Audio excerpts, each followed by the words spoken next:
Come on, good evening, good evening. So biologists are presented their research findings, but they presented pretty good and a lot of information they gave. They gathered a lot of samples. See there? So many samples, and even the cow, also the calf is here.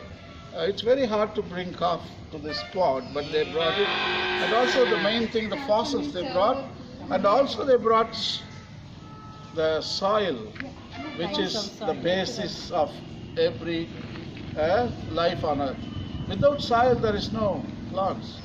So they showed the, what is that, clay soil.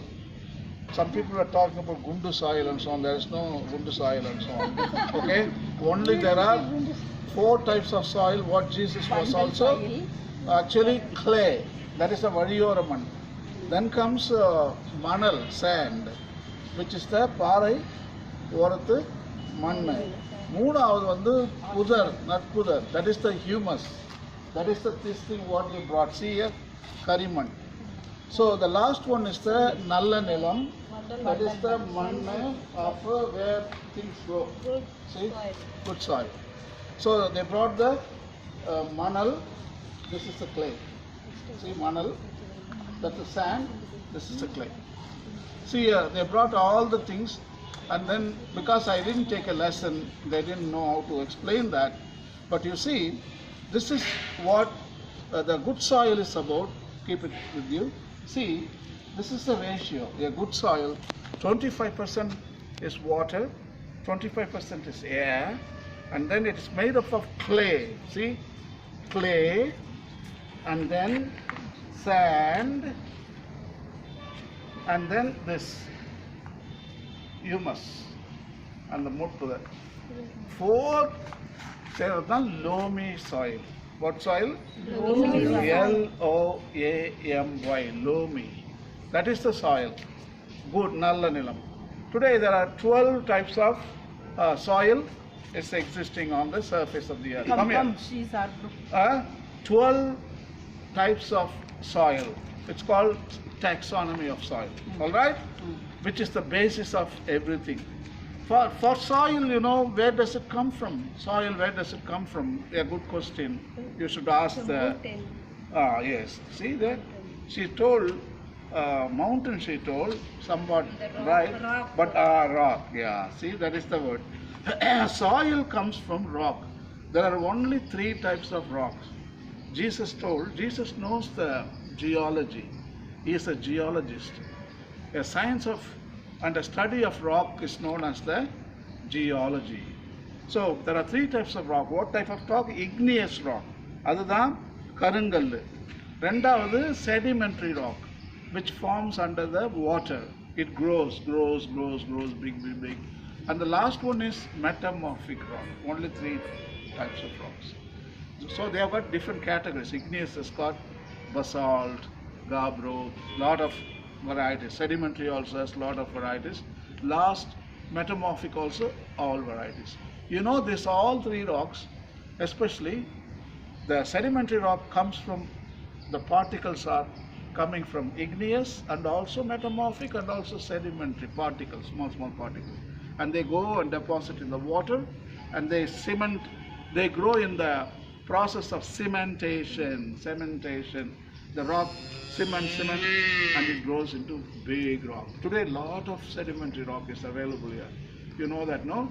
And the metamorphic rock also, it is a transformation of the igneous or sedimentary. You know what?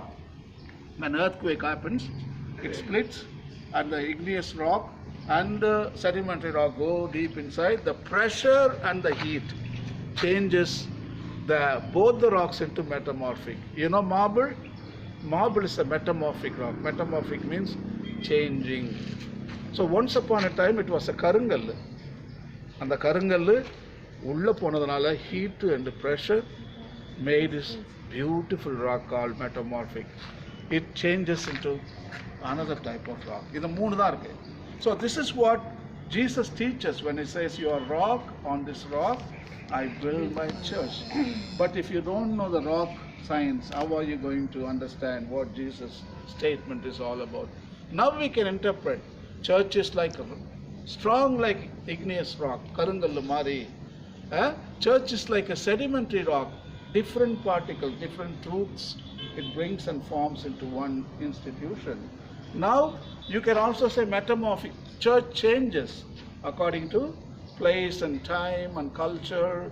See, now you can interpret if you know the science of rocks. Since we don't know the science of rocks, we don't know to give any sermon. So this is a very scientific term when Jesus said, "You are rock," on this symbolic of the essence of the missionary work and evangelization. You understand that? So it is called, sister told, mountain and rock. So through the process called weathering, அந்த வார்த்தை நீங்க கத்துக்கணும். மண்ணு எப்படி வருதுன்னா through the process called weathering. What is that? Weathering. A rock, you see, weathering means a mountain, there is the wind and water, sometimes even the plants, roots, no? They go inside and they split the rock into two and you find soil there. Okay? I'll show you with the stuff when we go for a practical before our class. And then this is called weathering of a rock. So through weathering, in other words, theologically seen, passion, death. Weathering is passion, death. Resurrection is the soil. Resurrection. See, this is the resurrection. They undergo very, very difficult process of through wind and water, particles by particles by particles, particles. 10,000 years it takes to make 1 inch of soil on the surface of the earth. 10,000 years, 1 inch. So this is the process here. So the biologist has brought samples.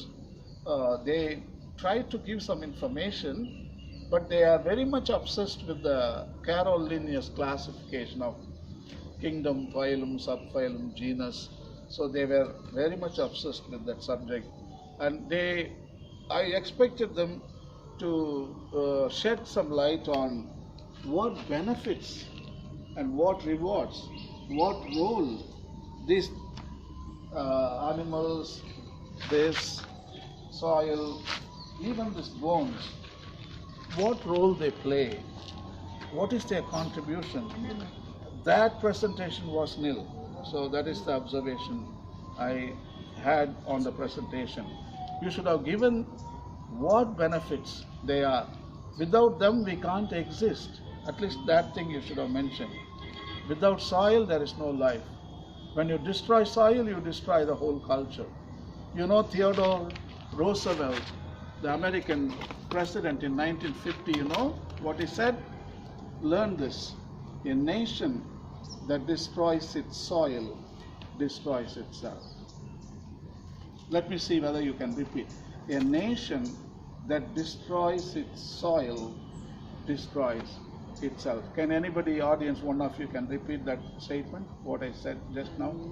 The nations that destroys the soil destroys the itself. A nation that destroys its soil destroys itself. So today you tell me India, we destroy that soil for brick making. We destroy. So what I'm telling is this is the wealth, at last, biological wealth. Sisters, you should have mentioned these words. This is the biological wealth. We can never create, only we can destroy. So this doesn't belong to humans alone, as we think, take all, take all, take all. But it belongs to not only you, it belongs to also trees and other creatures, because this is the foundation of our civilization. Soil is the foundation, rock is the foundation, and Jesus also teaches about this soil science.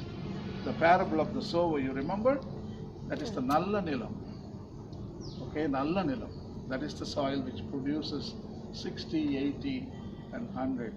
So this is what our natural world is all about. Good soil means good life, good future, associated with the good soil, water, and air. That's it. 3 great biological wealth for us: soil, water, air. Understand that? Okay. That is a good presentation. I was very happy you presented. Good. I say you, I give you no marks, but I can say that you have tried to expose the mysteries of the natural world. They all play a role. Don't forget that. Even one thing, if you destroy, even one animal or something you destroy, this world has become poor. Even if you kill that wasp, what you brought just now, our world has become poor. Not only that, in free ecosystem services, we have diminished. The service has become poor. So they are all doing service. So give a nice hand for them. All right.